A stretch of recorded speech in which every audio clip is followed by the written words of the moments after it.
நம்ம சமீபத்தில் மதுரையில் விழாபுரம் போயிருந்தோம். 2 வயசானவங்க சர்பத் கடை போட்டிருந்தாங்க. போய் பார்த்தோம். தர்பூசணி பழத்திலே சர்பத்து எல்லாம் போட்டு கொடுத்தாங்க. ரொம்ப அருமையாக பண்ணாங்க. நம்மளும் இந்த மாதிரி வயதானவங்களை ஆதரிக்கணுங்கிறதுனால, தள்ளுவண்டி கடையை ஆதரிக்கணும், இவங்களுக்கெல்லாம் நம்ம உதவி செய்யணும், அதனால் அவங்கள்ட்ட வாங்கி சாப்பிட்டோம். ரொம்ப அருமையாக இருந்துச்சு. நீங்களும் மதுரை விழாபுரம் பக்கம் போனீங்கன்னா அவங்க கடையில் சாப்பிடுங்க.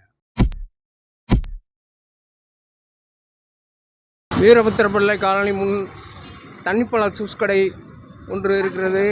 அங்கு தண்ணிப்பழம் ஜூஸு, லெமன் சர்பத்து, சோடா சர்பத்து எல்லாம் நல்லபடியாக செய்து நாங்கள் தர்றோம்.